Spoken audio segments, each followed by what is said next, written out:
Hello friends, this is our 20th lecture on post-colonial writings and the third one on Gayatri Spivak's Can the Subaltern Speak? So in this lecture, what are we going to do is, we are going to see how a project meant to investigate, identify and measure and reconstruct the present consciousness totally fails because of the complicity of the colonial powers or because of the complicity of the imperialists. As we can see, a group of radical intellectuals led by Ranajit Guha.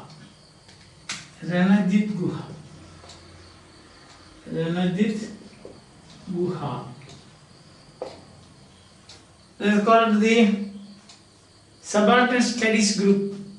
Ranajit Guha was the head of that group. They were a group of radical historians, radical intellectuals, and they were assigned a project. The project was, and he was the chief editor of the Subaltern Studies annual publication, started in 1982, Subaltern Studies annual publication. He was also the chief editor. So he was assigned a project. What was that project? The project was to investigate, to identify, to measure. So three things. One, investigate.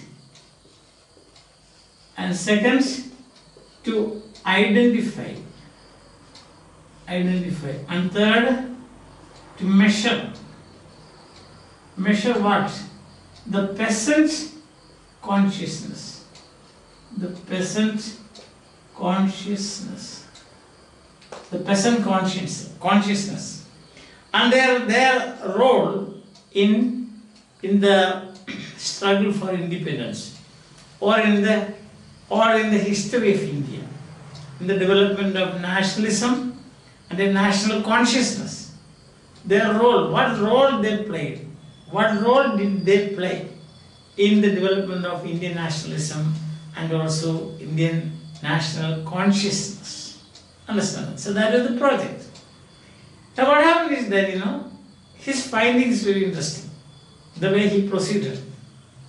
He said, the colonial history and also the Indian national history, we can say, the colonialist and the nationalist, you will find there is a domination of the elites, domination of the elites. Therefore he says, in the historiography of Indian nationalism, you find the domination of elitism. In colonialist elitism and also bourgeois nationalist elitism. Understand? So nationalism and consciousness, national consciousness, according to this group, this is the achievement of the elite, or you find an elitism dominating them. In the colonialist and neo-colonialist historiographies, you find British colonial rulers. Who are these elites? Who are these elite people? First, you will find in the colonialist and neo-colonialist histories or historiographies, you will find groups of people like this, the dominating people. So first we are considering colonialist and the neo-colonialist.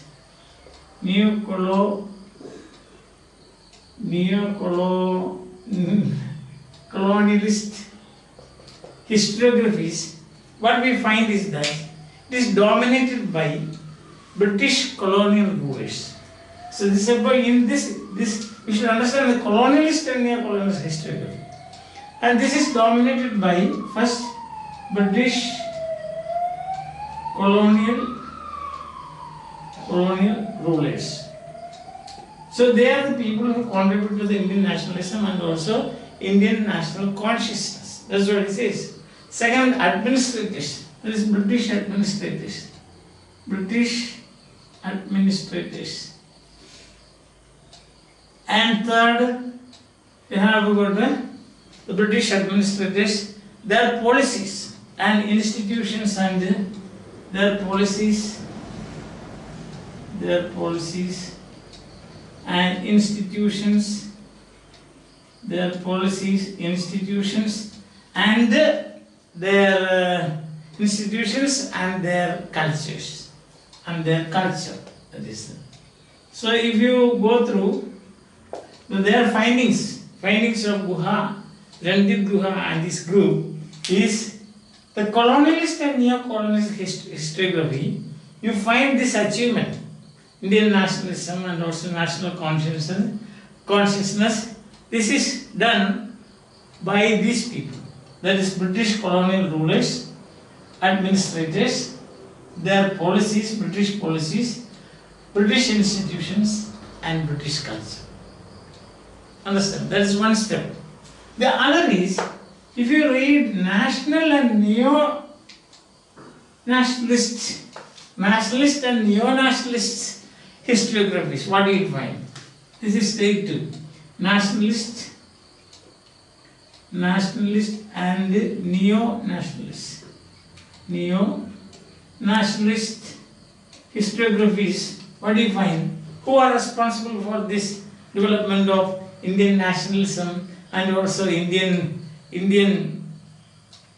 national consciousness? That is Indian elite personalities. One, Indian elite personalities.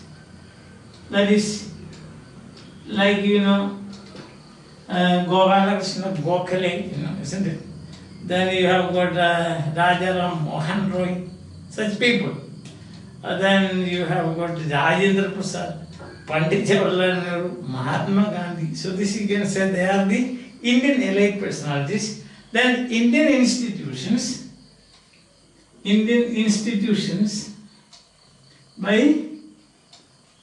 run by these people.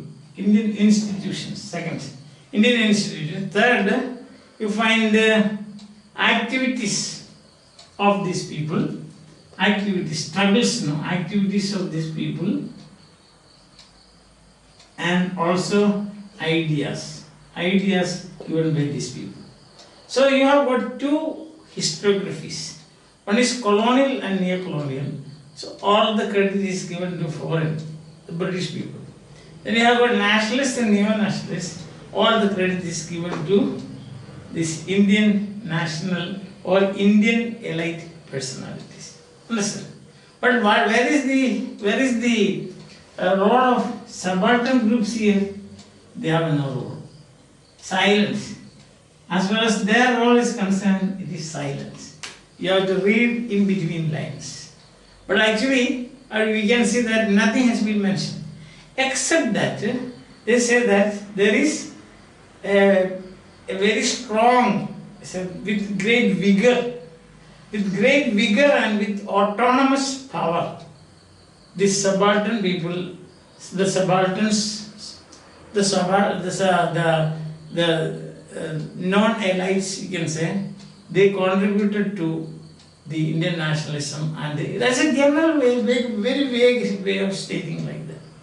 So against this, you find this elitism everywhere. First one, you find the neo-colonial writings. Second, you find the Indian national writings, nationalist writings. But you don't find any mention about the subalterns, the Indian subalterns. Understand? That's the point. Silent. It is silent on that. Against this, what Ranjit Guha and his group have done is that they have set or they have placed the people's politics of the people. So here we have got the politics of the elite. Elitism, we can say, elite. So the Indian politics scene, Indian politics, say Indian nationalism and Indian national consciousness development, so that is dominated by either foreign domination, foreign intellectuals or Indian intellectuals. Understand? Against this, First of all, you have to find out there is some place for these people or some space for these people. So Guha says, Guha places politics of the people. Politics of the people. And about politics of the people, Guha says they had a determinate vigor and they are in full autonomy. But nobody will believe that if you say like that. But if you know how it has been defined. And Guha defines the position or the space of the people, the Indian people, the politics of the Indian people as a space of identity in differential. Identity in differential. Now what does that mean? It's very simple. Identity in differential. So the definition is identity. Who are the people? Identity in differential. Now what does that mean? That means very simple. If you say look at this, you find there is a dynamic stratification grid in the scheme of Ranjit Guha and his friend. A stratification grid, that is a classification, a taxonomy you will find. The taxonomy includes dominant foreign group. First is dominant foreign groups. Second, you will find the dominant Indian groups at all India level. This is important, eh? All India level. It's not that all India level. And then the third is dominant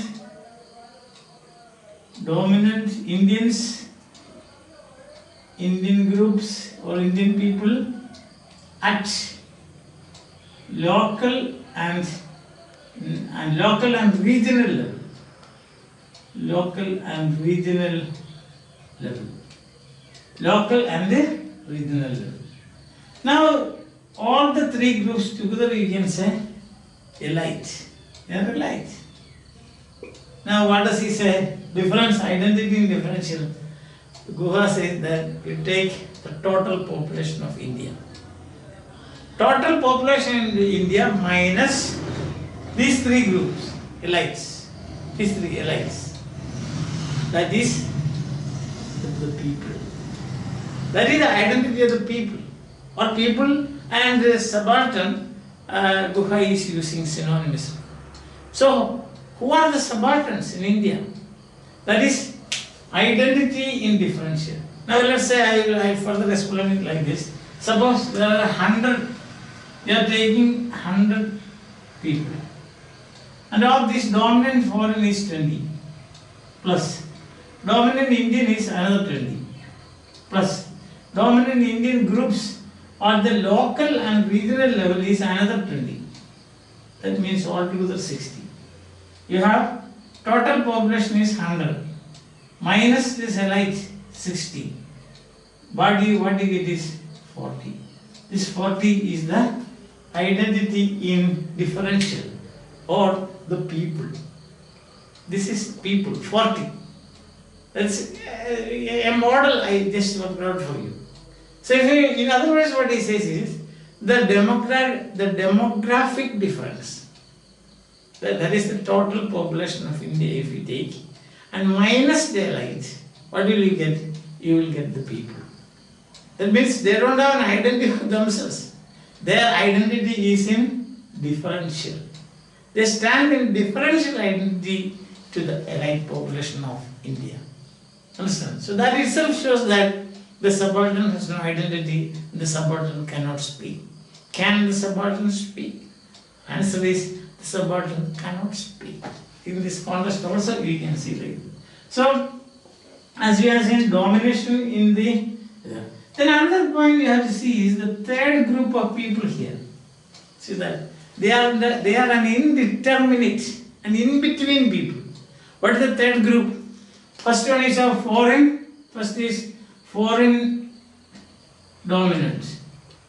Isn't it? Second is Indian or national dominant. Dominant at all India level. All India level. And here I got the third group. The third group is, what is the third group? Dominant Indians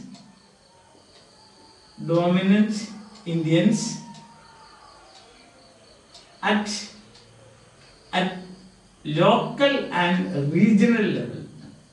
Local and regional level. So this is the third group. Now this third group actually, they should go to the people's group. Because this group is irretrievably heterogeneous. You cannot say it is a homogeneous group.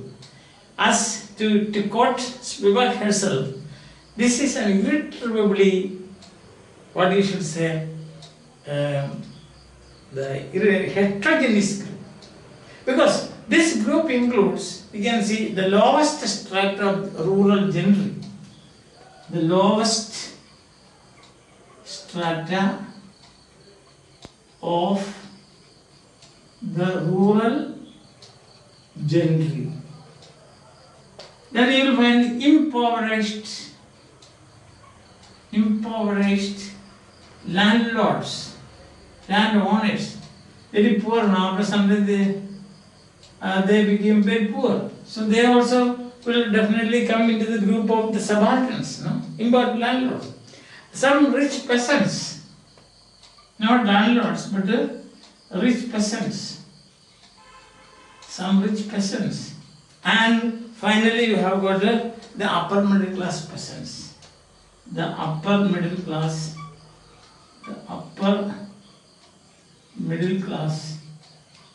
peasants. So in the third group you will find this. 4 types of people you will find. The third group, you can say, they should become part of the subaltern. They should become part of the people.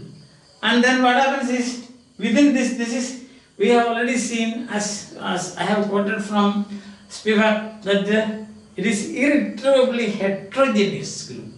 As you can see this now. So you can't have a social consciousness here. You cannot say they have got a social consciousness. Because social consciousness, as we have seen in Marx, it is determined by social relations. And this social relations means economic background. The base, what do we say, the base, the modes of production. Who owns the modes of production?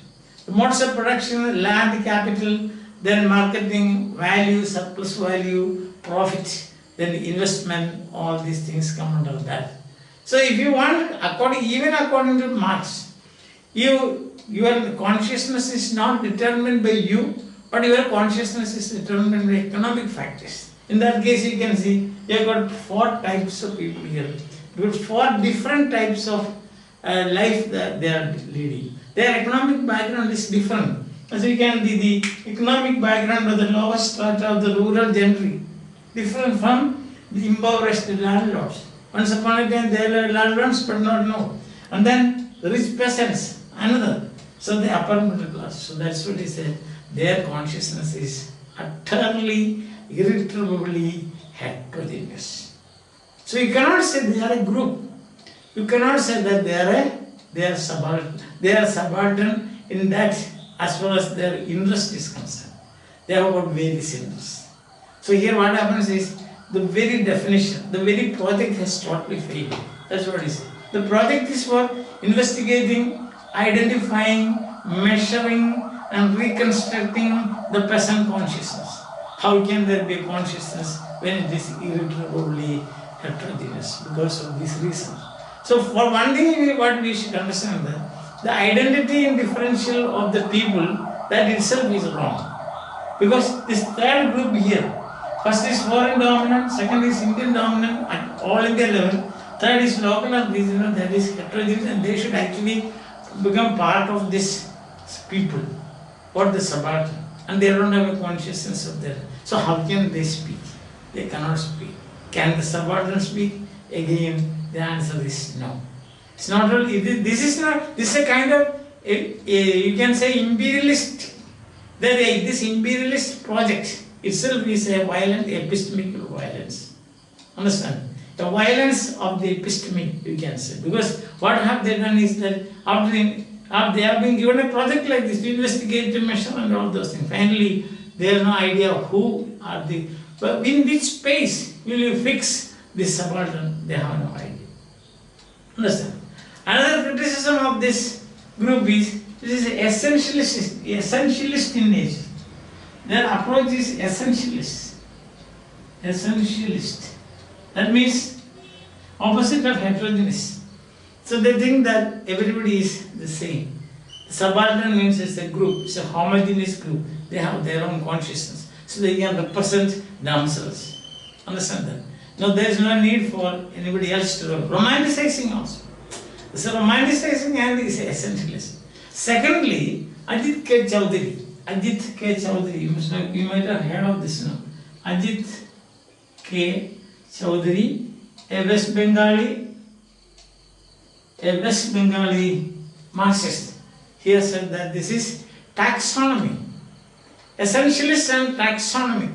Taxonomic means we have seen classifying foreign national, Indian national, then you have got the national level, then regional, local level, then people, difference, identity and differential. These things are what is called taxonomy. So by taxonomy, by classification and then giving labels, you cannot reach the consciousness of a people. That's impossible. There's nothing called pure consciousness here. Although immediately after that, Ajit K. Chowdhury says the peasants and the workers, they can have pure consciousness. That is, I don't know why does he say like that. He adds a rider to that. But the fact remains that there cannot be any pure consciousness as well as the suburb. See, if you don't have a place to stand, if your space is not fixed, how can you talk? How can you represent yourself? How can you speak? So can the subaltern speak? No, the subaltern cannot speak. So the context of the colonial production, the subaltern has no history and cannot speak. Understand? A project, very ambitious project to trace the history of the subaltern in India finally comes to or you can say that just become an exercise in futility. Because in the colonial history, this context of the colonial production, you can say, the peasants have no space, no chance to speak. So can the subaltern speak? Subaltern cannot speak. So once again, if you go through this, you will find the project. The project is for investigating, identifying and measuring this, and this is handed over to Ranjit Guha. Ranjit Guha and his group, they are very radical historians and radical intellectuals. So they had an annual publication. Guha was the editor of that. It started in 1982. So the project given was this. And Guha, what did he do? He found, when he saw historiography, the colonial as well as Indian, he saw the entire thing was dominated by elitism. That is a higher level of people. Indian leaders, foreign leaders, Indian administrators, foreign administrators, Indian activities, foreign activities, Indian policies, foreign policies. So that Indian ideas and foreign ideas. So the whole thing is, against this he said, there is the politics of the people. Then he went on to define what is people. People is an identity in differential. So take the total population of India minus the elite. Then you will get to the people. Peoples. And the people boast that, some historians boast that they had determinate vigor and also they were fully autonomous. How can there be determinate vigor and fully autonomous? It cannot be, because they don't have even a space. They are not even identified. Their identity is in differential views. Understand? And not only that, in the classification itself there is something terribly wrong. The third group, Indian, speak about the first one is foreign dominant group, second is Indian foreign dominant group at all India level, third is Indian dominant group, the so-called dominant group at regional and local level. And so it is heterogeneous. So actually they should have become part of the subaltern. And in subaltern, in both ways we can see they have lost their identity. And so they cannot speak. In the colonial context, in the production, in the context of the colonial production, subaltern cannot speak. Can the subaltern speak? No. No, that is the tragic situation as far as Indian historiography, as you have seen, has been constructed, and the actual facts remain also.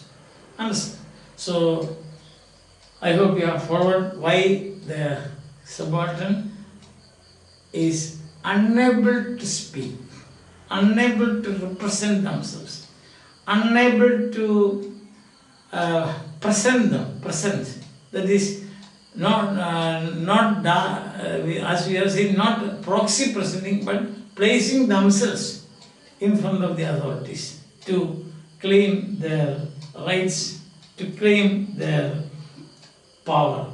So that they are caught in the hegemony of the elitist politics and elitist attitudes. So the subaltern cannot speak. So we will continue with this. There's one more lecture on Spivak, that's about subaltern, women as subaltern, the gendered subaltern. That is gendered subaltern. That we will see mainly the attitude of sati, attitude to sati. This is one of the Indian practices earlier, now that is based on Sruti. Sati is based on Sruti. Do you remember I told you about the Indian legal system and Indian practice on Sruti, Smriti, then you have got Vyavahara and Shastras. Sruti, Smriti, Shastra and Vyavahara. So the Indian legal system was based on that. As we have seen, the whole thing had been removed by the Britishers, and that itself is the greatest epistemic violence perpetrated by the foreigners on Indians. So the subaltern cannot speak.